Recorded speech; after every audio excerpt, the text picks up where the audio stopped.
말씀 나누기 전에 앞뒤적으로 바라보시면 서로 인사하겠습니다. 오늘따라 더 예쁘십니다. 그렇게 한번.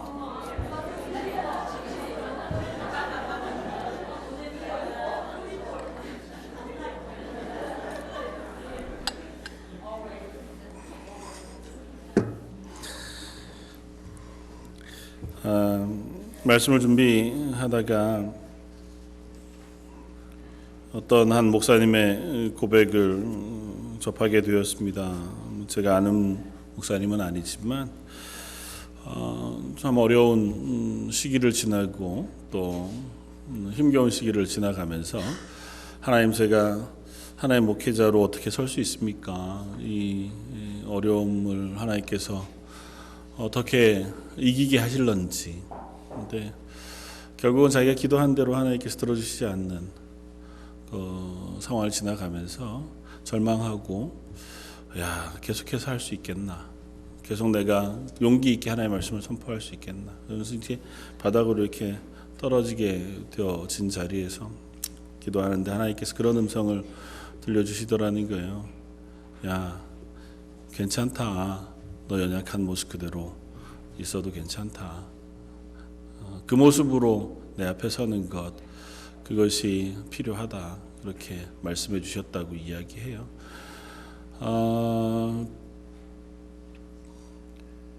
오늘 말씀을 준비하면서 침묵 그리고 눈물이라고 하는 제목으로 말씀을 나누고자 합니다. 익숙히 잘 아는 본문이시죠.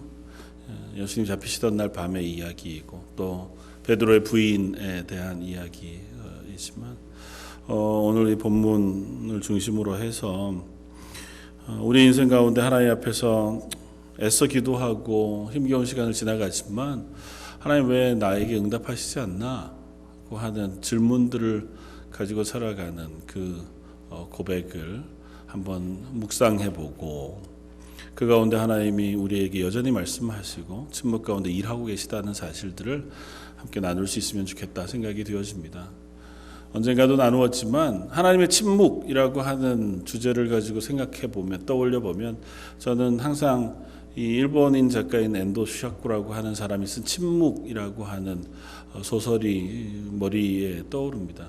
저한테 굉장히 충격적인 이야기로 다가왔고, 또 그 안에서 이야기하고자 하는 주제가 때로는 버겁기도 하고 정말 그럴까 하는 의문도 없지는 않습니다. 그래서 그 얘기를 전부 다 할 수는 없지만 이 엔도 슈샤쿠라고 하는 사람이 이 글을 쓰게 된 계기는 일본인 중에서 최초로 기독교인으로 순교한 순교자들이 있는데 그 사람들이 26명이에요. 그 중에 6명은 포르투갈 선교사들이고 20명은 일본인 성도들이었는데, 그들의 순교한 순교 기념비를 찾아가서 보다가 그런 의문이 든 거죠. 그때부터 이 26명을 시작으로 해서 아주 짧은 기간 안에 일본 안에 하나님을 믿는 사람들이 수만 명 가까이 순교를 했습니다.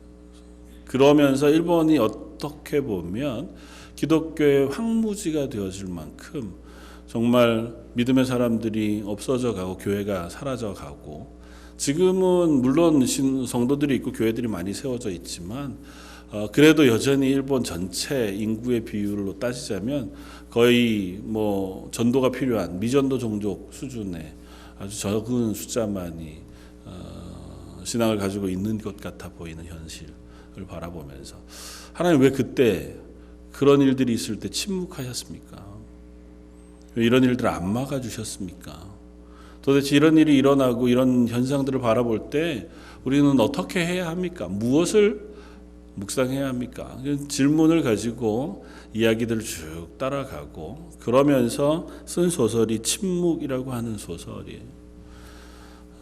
모든 얘기를 할 수 없지만 간단하게 생각해 보면 일본이란 나라가 우리 한국보다는 훨씬 더 한 100여 년, 200여 년 전에 외국에 대한 문호를 열어 놓았고, 덕분에 천주교로부터 하나님에 대한 복음의 소식이 일본에 굉장히 빨리 들어갔습니다. 오노 노부나가라고 하는 사람이 문을 열면서 비교적 일본이 기독교에 대해서 우호적이었고, 덕분에 나가사키 지역은 굉장히 많은 그리스도인들이 살 만큼. 그래서 어떻게 보면 뭐 예루살렘과 같이 방불 할 정도로 믿음의 사람들이 많았다고 얘기될 만큼 교회들이 흥왕했었다고 하더라고요. 그런데 정권이 바뀌면서 그 사람이 암살을 당하고 그 다음 정권을 잡았던 도요토미 히데요시가 들어서면서 국제 정세에서 실패합니다. 대표적인 게 임진왜란이죠.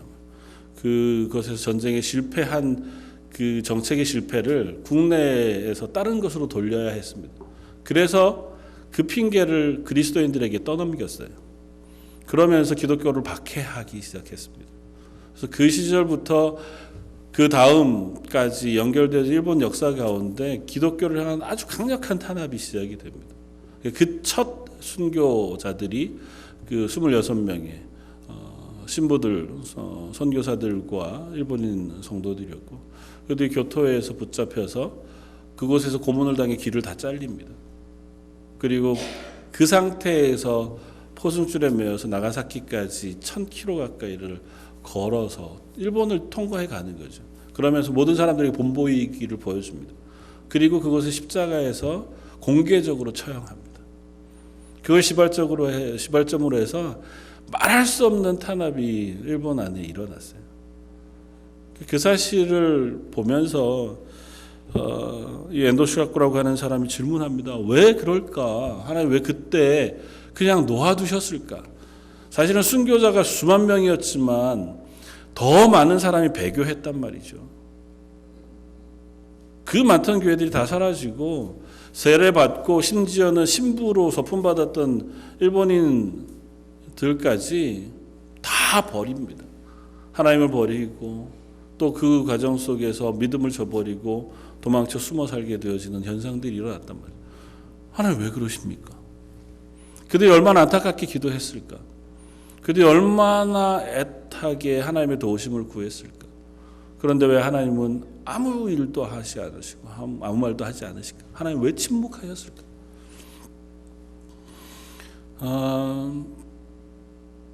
결론적으로 작가는 그 안에서 하나님 침묵하심으로 말씀하셨다고 고백합니다.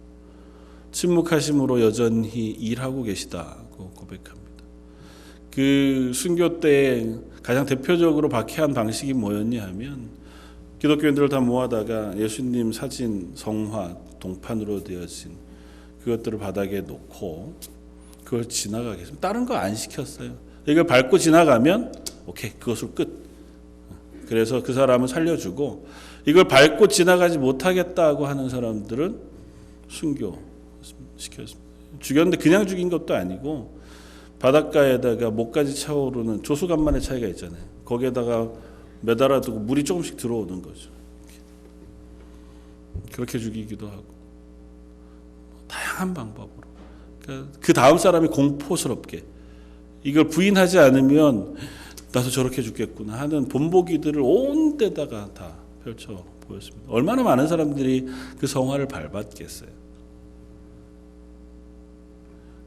작가는 그 밟는 그 과정의 이야기들을 쓰면서 나중에 그 소설 가운데 주인공 신부의 고백 가운데 이렇게 고백합니다. 나도 저걸 밟을 수는 없다. 죽을지언정. 그런데 내가 죽는 건 괜찮아. 네가 이걸 밟으면 신부고 리더니까 또 선교사니까 네가 이걸 밟으면 남은 저 사람들, 성도들, 일반 성도들, 저 사람들 다 살려줄게. 너만 배교하면. 갈등이 되더라는 거예요. 근데 하나님께서 마음에 말씀하시기를 야 괜찮다. 내 얼굴을 밟아도 돼. 너 배교해도 괜찮다. 그렇게 해서 같이 저 사람들을 살려도 괜찮다. 그 말씀하시는 말씀을 듣고는 그 성화를 밟고 같이 배교한 사람들을 끌고 산속으로 숲속으로 몰래 들어가서 그곳에서 삶을 살면서 뭐 공식적으로는 배교한 사람이니까 파면도 되고 더 이상은 교회에서 받아들이지도 않는 사람들이 되었지만 그들끼리 모여 그래도 여전히 신앙을 유지하는 그런 삶을 살고 있었다더라고 하는 이야기로 이야기가 끝이 납니다. 실제로 일본에서 있었던 일이기도 하다고 해요. 하나님께서 우리 가운데 말씀하시지 않는다고 생각하는 그 순간에 하나님 말씀하지 않는 방식을 통하여 우리에게 여전히 말씀하고 계시고, 말씀하고 계시지 않는 그 순간에 하나님 우리를 향하신 구원의 일들을 여전히 하고 계시다고 하는 사실도 우리가 잊지 않았으면 좋겠습니다. 하나님 앞에서 꼭 이때만이 아니라 성경의 숱한 사람들도 동일한 질문을 합니다. 하나님, 내 고난의 자리에 왜 하나님 응답해 주시지 않습니까? 아니면 내가 죄악의 자리에서 신음하고 저 밑바닥에 빠질 때까지 하나님 왜 날 내버려 두십니까? 시편 기자들도 동일한 고백을 하나님께 올려드립니다. 시편 여호와여 어찌하여 멀리 서시며 어찌하여 환난 때에 숨으셨나이까? 왜 하나님 나에게 저기 멀찍이 떨어져 계신 것 같습니까? 내가 곤란당하고 힘겨울 때 나로부터 숨어 계신 것 같습니다. 시편 13편 여호와여 어느 때까지니까 나를 영영히 잊으셨나이까? 주의 얼굴을 나에게서 언제까지 숨기시겠나이까? 시편 22편에는 나의 하나님 어찌하여 나를 버리셨나이까? 시편 28편에 여호와여 내가 주께 부르짖사오니 내게 귀를 막지 마소서. 주께서 내게 잠잠하시면 내가 무덤에 내려가는 자와 같으니이다. 사실 시편 가운데 이와 같은 고백을 한 장, 두 장 걸러가면서 다 찾아볼 수 있습니다. 시편에서만 그랬나요? 구약에 많은 또 다른 사람들은 그런 고백들을 하지 않았습니까? 하박국 선지자는 하나님 왜 저 악한 자들 그냥 놓아두십니까? 선한 자들이 고난당하는 것을 왜 외면하십니까? 항변하고 항의하잖아요. 욥은 고난 가운데 하나님 앞에서 부르짖습니다. 제발 얼굴 좀 보여주십시오. 제발 말씀 좀 해주십시오. 하나님 왜 아무 말도 안 하십니까? 사는 성도들이 살아가면서 하나님 앞에 기도할 때 가장 크게 경험하는 어려움이자 신앙의 위기 속에 경험하는 곤란한 질문이기도 합니다. 그러나 성경은 우리에게 대답해 줍니다. 하나님은 침묵 중에서도 말씀하고 계시며 침묵 중에서도 일하신다고요. 오늘 본문 말씀은 예수님이 고난당하시던 날 이야기를 우리에게 들려줍니다. 하나님께서 당신의 아들을 이 땅에 보내시고 우리의 구원을 위하여 일하게 하셨습니다. 그리고 하나님의 아들이신 예수님께서 그 구원의 일들을 하시다가 마지막으로 우리의 죄사함을 위하여 우리의 구원을 위하여 고난당하시고 십자가에 죽기까지 그 길을 묵묵히 걸어가십니다. 그리고 그 모든 순간에 성령 하나님께서 동행하셨고 성부 하나님께서 그와 함께 하셨다고 하는 사실을 우리는 성경을 통해서 알 수 있습니다. 그러나 그 순간에도 하나님은 여전히 침묵하고 계신 것 같아 보입니다. 어떻게 보면 이스라엘 사람들에게 있어서 이 사실은 굉장히 받아들이기 어려운 일이었겠다고 생각이 돼요.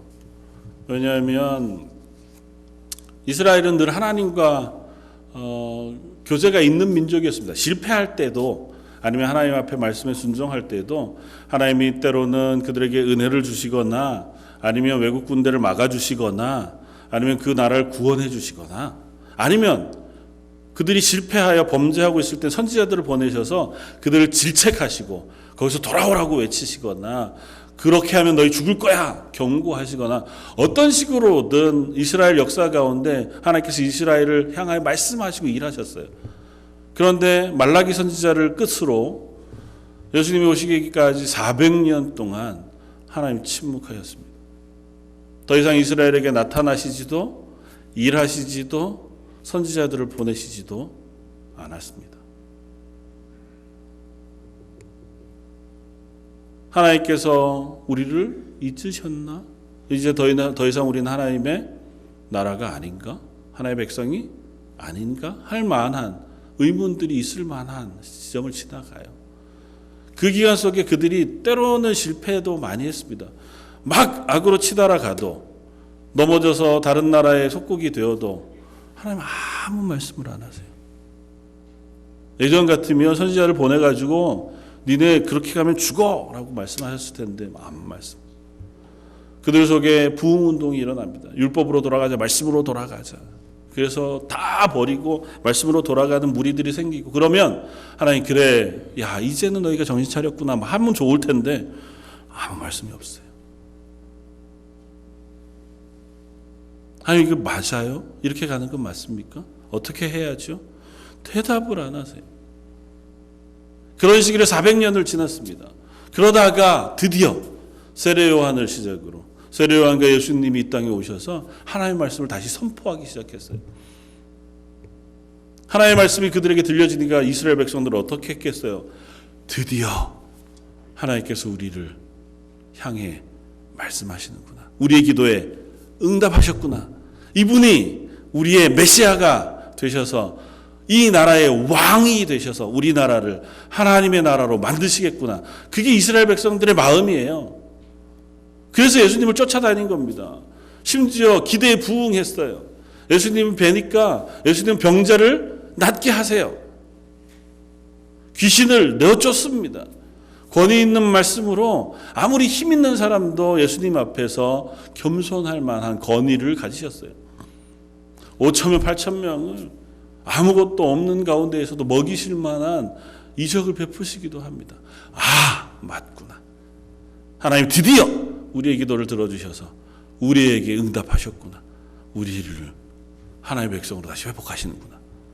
그런데요, 어떻게 됐습니까? 예수님을 시기하는 무리들에 의해서 붙잡혔습니다. 하루아침에 지금 예수님이 당하시는 재판, 대제사장의 뜰에서 빌라도의 재판정으로 또 다시 대제사장의 뜰로 신문당하시고 고문당하시고 조롱당하시고 사람들이 침 뱉고 조롱하는 그 모든 자리를 지나시는 과정 속에 하나님도 아무 말씀이 없으시고 예수님도 별 말씀을 안 하세요. 예수님의 그간 행하신 것을 보면 저 박차고 일어나실 수도 있고 몰수 이것들을 다 깨실 수도 있을 것 같은데 안 하신단 말이죠. 십자가에 달려 죽으시기까지 하나님이 아무 말씀도 안 하세요. 그냥 내버려 두십니다.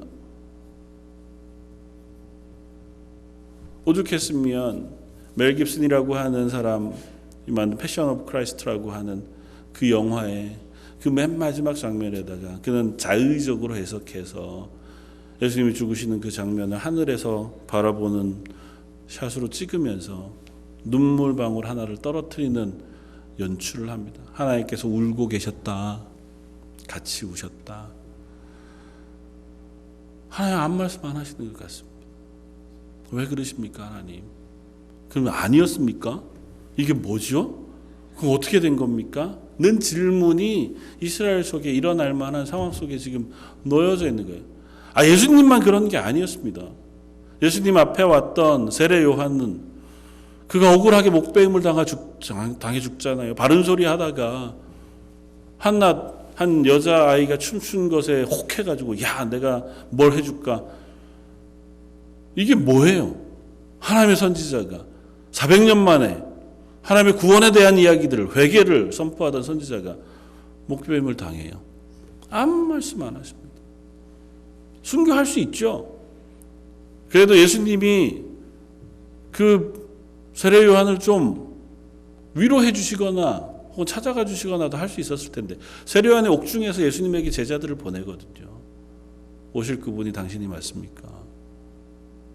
이제 자기는 죽을 것 같으니 하나님의 구원자이신 메시아 예수 그리스도 그분이 당신이 맞습니까? 이렇게 질문하잖아요. 그 얘기까지 들으셨으면 예수님 그래도 사람들을 시켜서라도 세례 요한을 위로해주고 격려해주고 아니면 그곳에서 건져내 주셔서 하나님의 일들을 감당하게 하시거나 뭐 전혀요. 아무 말씀 안 하셨고 아무 일 없이 그저 억울하게 세례 요한은 죽임을 당하고 말았습니다. 하나님 침묵하셨을까요? 그것은 정말 하나님 아무것도 안 하신 것일까요? 하나님이 이미 말씀하셨고 그 하나님의 말씀을 그 침묵 가운데 완성해 가고 계셨다고 성경은 이야기합니다. 하나님 선지자들을 통하여 이미 하나님의 구원의 이야기를 이스라엘에게 선포하셨습니다. 하나님께서 보내실 메시아 구원자는 연한 순과 같다. 와서 그가 영광을 받는 것이 아니라 고난당하는, 죽임당하는 어린 양으로 오실 것에 대하여 말씀하셨어요. 그 피로 너희가 죄사함을 받고 구원받게 될 것에 대하여 선포하셨습니다. 너희가 연약한 가운데 있고 범죄해 있을 때에 너희를 죽임으로가 아니라 너희 대신에 어린 양을 죽임으로, 아니면 어린 양으로 대표되어진 예수 그리스도의 생명을 하나님께서 취하심으로 너희 죄를 사해 주실 것이라고 하는 사실을 말씀하셨고, 이스라엘이 실패할 때, 범죄의 자리에 있을 때에도 그 구원의 계획을 나는 멈추지 아니하겠다고 말씀하셨다고. 하나님께서 예수님이 죽으시는 그 과정 속에 침묵하시는 것은 예수님이 죽으시는 과정 속에 그 과정을 통과해야만 우리의 구원을 완성하시는 일이시기에 침묵하심으로 우리의 구원을 이루시는 것이고, 말씀 안 하시는 것으로 하나님이 이미 구원에 약속하셨던 것들을 지금도 내가 멈추지 않고 그 구원을 이루고 있다고 얘기하고 계시는 거예요. 다시 얘기하면 우리의 실패, 우리의 죄악에도 불구하고 하나님이 우리를 향하여 약속하셨던 약속을 내가 잊지 않았다고 말씀하시는 것이고, 우리를 향하여 구원의 약속을 하셨던 약속을 내가 멈추지 않겠다고 말씀하시는 거고, 그 구원의 약속을 내가 완성하겠다고 말씀하시는 중이라고. 우리들이 범죄하고 있을 때에, 우리가 하나님 뜻 앞에서 온전히 서 있지 못할 때에도 하나님은 기다리고 있다, 그렇게 침묵하심으로 말씀하고 계시다. 하나님은 이스라엘에게 말씀하셨던 그 구원을 이루시기 위하여 지금 예수님의 십자가의 죽으심에 침묵하고 계십니다.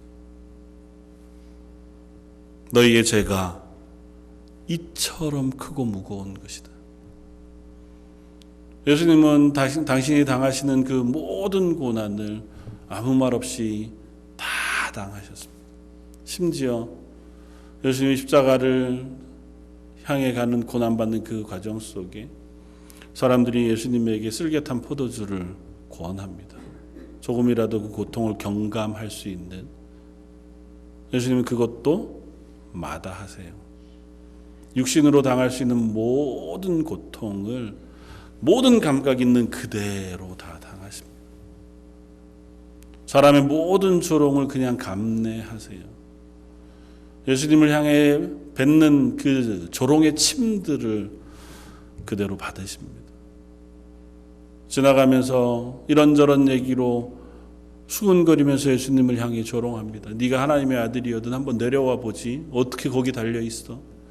야, 내가 누군지 맞춰봐. 눈을 가려놓고 예수님을 때리고, 예수님에게 홍포를 입히고 유대인의 왕이여 조롱하면서 예수님 아무 말씀 안 하시고 그 모든 조롱을 당하시고 그 모든 채찍질을 당하시고 그 십자가를 지시며 그 시간 동안 모든 피를 다 쏟아 죽으시기까지 그 모든 일들을 감당하셨습니다.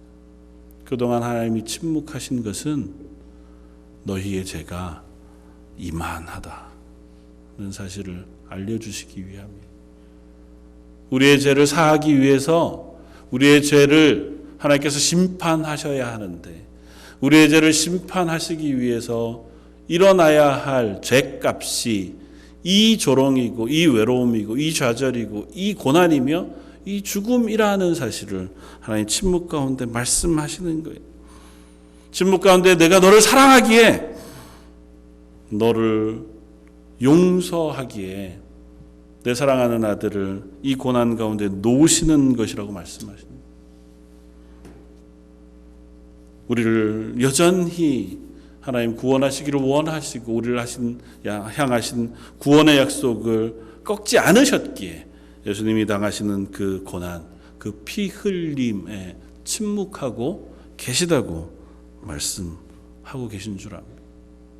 사랑하는 성도 여러분, 그 하나님께서 오늘도 동일한 말씀을 우리에게 들려주시는 줄 압니다. 내가 힘겨운 가운데 기도해도 하나님 응답하시지 않는 것 같은 그 순간에도 하나님 여전히 우리에게 말씀하시는 줄 압니다.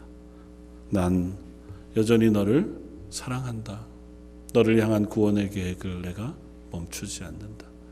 네가 연약하고 실패한 자리에 섰다 할지라도 내가 너를 향해 가지고 있는 마음은 여전히 변치 않았다. 이미 약속했잖니.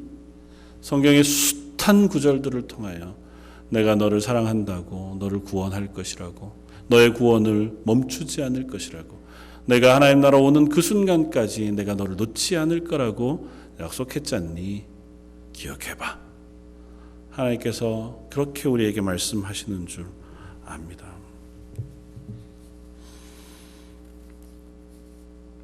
꼭 세례 요한이 그 감옥에서 구출받지 못했다고 해도, 숱한 믿음의 사람들이 기도하던 그 순간마다 응답을 경험하지 못했다고 해도 하나님께서 그들을 버리셨거나 그들을 놓아두시지 않았다는 사실을 우리가 기억합니다. 다윗은 이렇게 고백합니다. 시편 42편, 오늘 말씀을 예배를 드리기 시작하면서 묵상하며 나누었던 말씀. 하나님이여 사슴이 시냇물을 찾기에 갈급한 같이 내 영혼이 주를 찾기에 갈급하니이다. 자기의 상황은 이렇습니다. 내 반석에 계신 하나님께 말하기를 어찌하여 나를 잊으셨나이까? 어찌하여 원수의 압제로 말미암아 슬프게 다니게 하시나이까? 내 뼈를 찌르는 칼같이 내 대적이 나를 비방하며 늘 내게 말하기를 내 하나님이 어디 있느냐 하도다. 답답합니다. 억울합니다. 심지어 나를 비방하는 이들의 그 얘기를 견딜 수가 없습니다. 근데 하나님을 아주 갈급하여 찾는데 하나님 대답을 안 하시는 것 같아요. 그 상황의 끝에 다윗은 스스로를 향하여 이렇게 고백합니다. 내 영혼아 내가 어찌하여 낙심하며 어찌하여 내 속에서 불안하여 하는고. 너는 하나님께 소망을 두라. 나는 그가 나타나 도우심으로 말미암아 내 하나님을 여전히 찬송하리로다. 도우시고 나서, 하나님이 나타나시고 나서 이 찬양을 한 게 아니에요. 자기 영혼을 향해서, 낙심하고 있는 자기 심령을 향해서 내가 자꾸 좌절하고 쓰러지고 이제는 지칠만한 그 자리에 있는 스스로를 향하여 다짐하면서 얘기합니다. 야, 생각해봐. 하나님이 나를 향하여 하셨던 약속, 하나님이 이전에 나에게 베푸셨던 구원, 그걸 멈추신 적이 있더냐? 지금 하나님이 내게 나타나시지 않는다고 해서 그 하나님이 내게서 멀어져 있다고 얘기하는 게 합당하냐? 하나님 한 번도 날 실망시키신 적이 없고 하나님 나에게 응답하시지 않으신 적이 없고, 되돌아 생각해보면 그때 그 고난의 자리가 오히려 내게 복이 되었고 내가 하나님의 은혜를 경험하는 자리가 되었다고 하는 사실을 왜 잊었니? 낙심하지 말고 그 하나님을 기억하라. 그 하나님을 인하여 내가 찬송할 것이다. 고 하는 고백으로 다윗은 나아갑니다. 사랑하는 성도 여러분, 하나님의 그 마음을 우리가 신뢰하고 붙잡을 수 있는 저와 여러분들 되시기를 바랍니다. 하나님이 우리에게 하신 약속의 말씀은 한 번도 변개하거나 바꾸신 적이 없다는 사실을 우리 여전히 기억합니다. 성경의 말씀 어느 곳에 나와 있는 그 하나님의 약속이 하나님께서 이제는 그만할란다, 지쳤다, 니들이 그렇게 내 말을 안 듣고 이제는 뭐 소망이 없다, 그렇게 말씀하신 적이 없어요. 이만하면 됐다 하신 적도 없습니다. 내가 다른 사람을 찾아볼 거다 하신 적도 없으세요. 히브리서 13장에 이렇게 고백합니다. 예수님이 친히 말씀하셨습니다. 내가 과연 너희를 버리지 아니할 것이다. 너희를 떠나지 아니하리라. 실제로 예수님이 그렇게 말씀하셨잖아요. 내가 너희를 고아와 같이 버려두지 아니하고 너희에게로 올 것이다. 하나님 우리를 내버려 두시지 않겠다고 말씀하세요. 우리와 함께 계시겠다고 약속하였습니다. 그 약속은 변하지 않았습니다. 오늘 내게 말씀하시지 않는 것 같고 응답하시지 않는 것 같은 그 순간에도 하나님은 동일한 얘기를 우리에게 들려주시는 줄 압니다. 그렇다면 그 하나님 앞에 우리가 할 수 있는 것은 무엇이겠습니까? 오늘 저희가 읽었던 본문은 예수님의 고난의 자리를 따라갔던 베드로의 이야기입니다. 잘 아는 것처럼 베드로는 예수님의 수제자였고, 그리고 예수님이 잡히시던 날 칼을 들고 예수님이 잡히는 것을 막아보겠다고 했었던 사람이었습니다. 그러니 베드로는 지금 이 상황이 이해가 되지 않습니다. 예수님 능력의 사람이셨잖아요. 예수님을 잡으려는 시도가 어디 한두 번이었습니까? 예수님을 잡으려던 무리들이 예수님을 애워쌌을 때에도 아무 말씀 안 하시고 유유히 그 자리를 홍해 가르듯이 가르고 지나오신 분이 예수님이세요. 예수님의 권위와 권능이라면 사람들의 칼날, 사람들의 위협 정도쯤은 아무 문제가 되지 않았어요. 그걸 안 사람이에요. 경험한 사람이 베드로입니다. 그런데 예수님이 왜 저기에 계신 건지 알 수가 없습니다. 불과 몇 시간 전, 어제 저녁에만 해도 예수님이 우리를 위하여 하나님을 향하여 큰 축복의 기도를 해주실 때 얼마나 감격스러웠는데, 그런데 지금 저기 왜 계신 건지 가늠이 되질 않습니다. 예수님이 이미 말씀하셨죠. 예수님이 말씀하셨으나 그게 이런 일로 일어날 거라고는 상상하지 못했습니다. 무슨 일이 일어나는지 찾아가 봐야 할 것 같아요. 예수님의 뒤를 따라갔습니다. 잡히시던 그 재판정에 멀찍이 떨어져서 예수님이 당하는 재판을 듣고 보고 있습니다. 예수님은 아무 말도 안 하세요. 아무 일도 안 하시고 아무 일도 일어나지 않습니다. 오히려 그 순간 자기 옆에 있던 사람들 때문에 베드로는 오히려 예수님을 부인해야만 했습니다. 한 번, 두 번 거듭해서 세 번 저주하며 부인하기까지 이릅니다. 안 그래도 혼란스러운데 더 절망스러운 나락으로 떨어져 가는 베드로의 모습. 그 가운데 예수님은 아무 말씀하시지 않으므로 베드로에게 말씀하십니다. 오늘 본문에는 기록되어 있지 않지만 누가복음 22장 61절은 이렇게 씁니다. 주께서 돌이켜 베드로를 보시니 베드로가 주의 말씀 곧 오늘 닭울기 전에 내가 3번 나를 부인하리라 하심이 생각나서 밖에 나아가 심히 통곡하니라. 3번 예수님을 부인하는 그 순간 예수님이 얼굴을 돌이켜 베드로를 보셨다고 기록합니다. 침묵하셨지만 말씀하지 않으셨지만 베드로를 향한 여전한 마음을 베드로에게 보이십니다. 베드로는 그 길로 나아가 예수님의 말씀이 생각나 통곡했습니다. 예수님이 말씀하셨거든요. 이 일이 일어날 것이라고. 그 순간 예수님의 말씀이 기억났습니다. 그리고 그 기억은 무엇으로 연결되냐면 나는 아무것도 할 수 없는 존재구나. 내가 칼을 들고 설친다고 해서 예수님을 도울 수 있는 존재가 아니구나. 내가 예수님의 우편에, 예수님의 좌편에 뭔가 대단한 능력을 받아서 하나님의 일을 감당할 수 있을 만한 존재가 아니구나. 나는 예수님조차 부인하고 저주할 만큼 참 부끄럽고 연약한 존재밖에 되지 않는구나. 그래서 나가서 통곡합니다. 통곡하고 울고 나서 난 이제 부활하신 예수님을 만나고도 고기나 잡아야겠다. 예수님은 그를 그 자리에 놓아두심으로 그를 제자로 쓰셨습니다. 신대원 다닐 때에 선배 목사님 들려주시는 이야기가 있었습니다. 오셔서 늘 말씀을 자주 전하시던 노 목사님이 신학생들에게 그런 이야기를 전해주시더래요. 너희들은 어떤 목회자가 되고 싶으냐? 하나님께서 은혜와 은사를 풍성히 주어 능력 있는 목회를 하고 싶지. 그런데 베드로와 같이 실패 가운데 통곡하는 사람만이 하나님 앞에 쓰임받을 수 있다. 자기 스스로가 힘이 있고 자기가 무엇인가를 하려고 하는 사람, 그 사람이 하나님의 일을 하는 것이 아니고 내가 아무것도 할 수 없는 존재인 줄 알아서 하나님 앞에 애통해하며 겸손하게 나아가는 사람만 이 하나님의 일들을 감당할 수 있다고 하는 사실을 기억해라.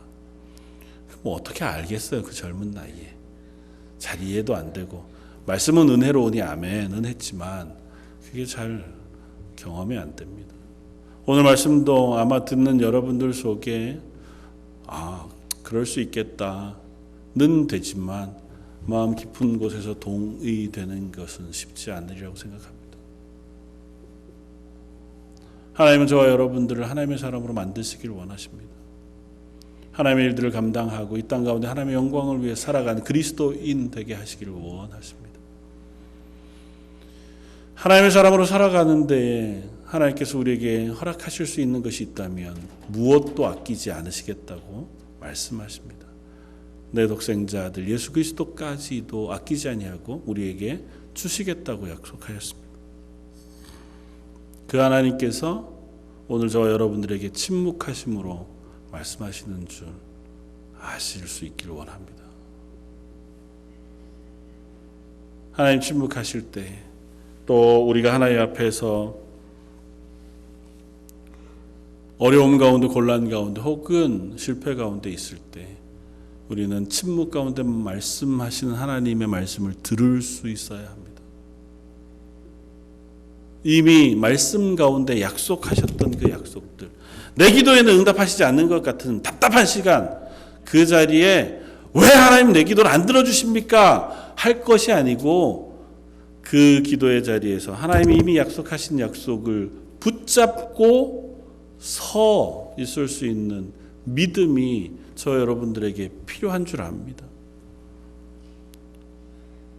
나를 돌아보면서 그 하나님의 언약을 나는 붙들고 있는가, 하나님의 약속하신 약속을 난 믿음으로 잘 붙들고 있는가 질문해 보아야 합니다.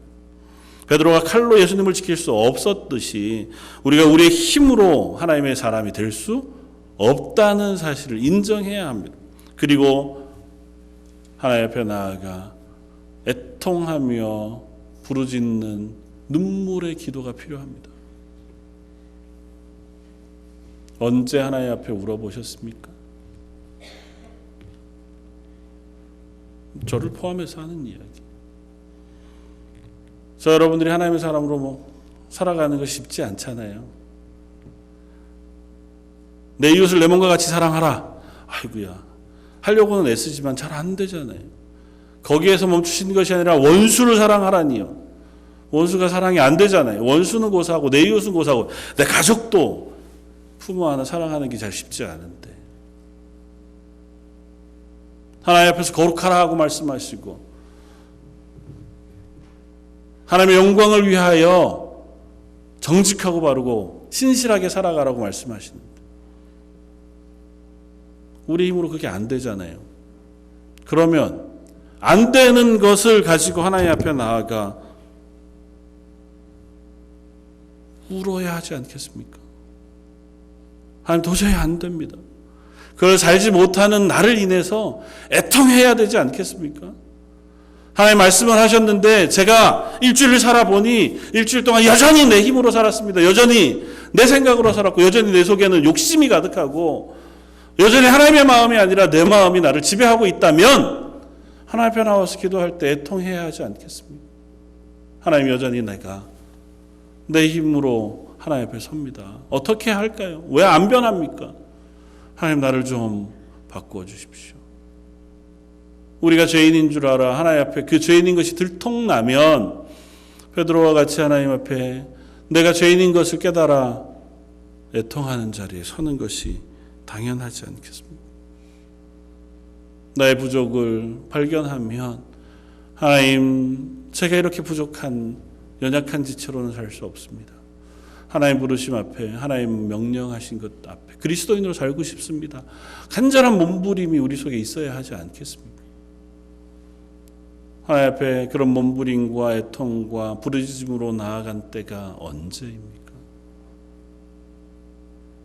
말씀을 준비하면서 스스로에게도 사실 물어봅니다. 우리들에게 참 그와 같은 고백이 많지 않았구나. 그리스도는 잘 살았습니다. 여러분들이 그리스도는 못 살았다는 얘기도 아니고 그렇게 살면 안 된다는 얘기도 아니에요. 제 스스로를 바라보아도 뭐 큰 대가 없이 그렇게 얘기하면 아니 이렇게 하실 분이 있을지 모르지만 뭐 어쨌든 그냥 그리스도인인 척하면서는 잘 살았습니다. 그런데요 마음속에 그 하나님의 마음, 그것을 내가 담지 못해서 하나님 명령하신 것에 순종하지 못해서 일어나는 애끓는 아픔과 힘겨움, 그것을 들고 하나님 앞에 나아가 간절히 부르짖고 하나님의 도우심을 구하고 애통해하는 그와 같은 마음이 내 속에 과연 언제 있었느냐고요. 여러분, 그리스도인이시기를 원하십니까? 하나님께서 여러분에게 은혜 베푸시기를 원하십니까? 예수 그리스도의 심장으로 이 땅 가운데 하나님의 사람으로 사시기를 원하십니까? 아니, 그렇게 어려운 거 말고요. 이 땅 가운데 하나님 주시는 복이 충만한 것을 누리고 싶으십니까? 하나님 그 복을 언제 주세요? 하나님의 청지기로 살아가려고 수고하는 이들에게 하늘의 것들을 아끼지 않고 주시겠다고 약속합니다. 사랑하는 성도 여러분, 하나님 앞에 나의 부족함과 애통함을 들고 나아가 하나님의 은혜를 구하는 자리에 설 수 있는 저와 여러분이었으면 좋겠습니다. 슬퍼하는 것으로 끝날 것이 아니고 좌절하는 것으로 끝날 것이 아니고 그 좌절하고 슬퍼하는 그 자리까지 찾아오셔서 난 아직도 널 기다린다. 난 여전히 널 사랑한단다. 오늘 칼럼에 썼던 것처럼 네가 약해도 괜찮아. 그래서 내가 너를 사랑해. 그래서 내가 너를 위해서 죽었잖니. 그래서 내가 너에게 은혜 베풀어 주기를 원한단다. 내 손을 붙들려 내가 내 손을 잡아줄게. 말씀하신 하나님 앞에 조금 더 솔직하게 그리고 간절하게 나아가 하나님의 은혜를 구할 수 있는 저와 여러분들 되시기를 주님의 이름으로 부탁을 드립니다. 같이 한번 기도하겠습니다. 우리 한번 말씀을 생각하면서 기도하면 좋겠습니다. 하나님, 우리를 하나님의 자녀로 불러주시고 하나님의 사랑으로 하나님의 죄 용서해 주시는 은혜로 덮어주시니 감사합니다.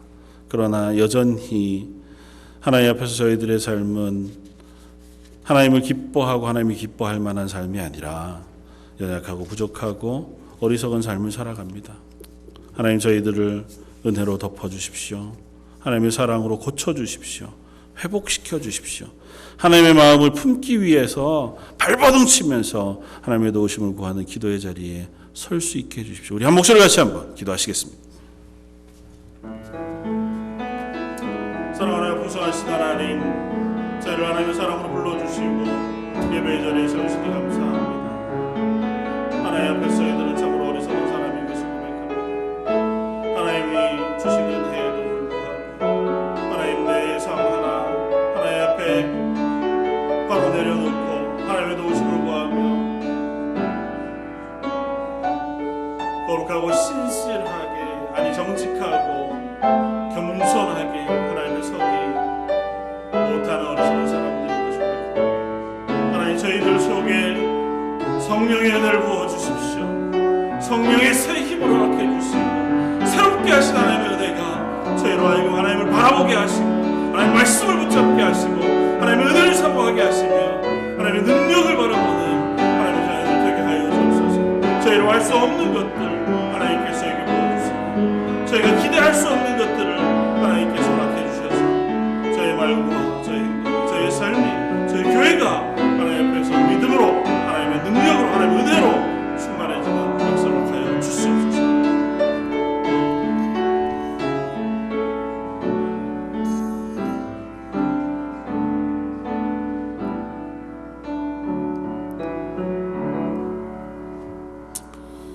예수님과는 그 뒤를 몰래 따라가 주의 옷자락을 붙잡으며 자기의 연약함을 고쳐주시기를 원했던 여인의 마음으로 하나님, 저희의 부족함을 들고 하나님 앞에 섭니다.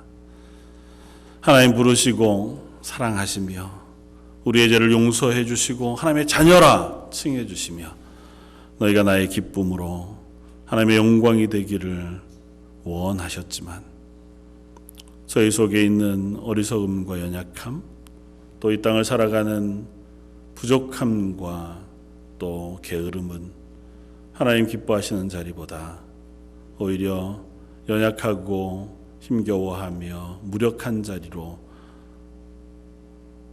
나아가기를 자주 했던 것을 고백합니다.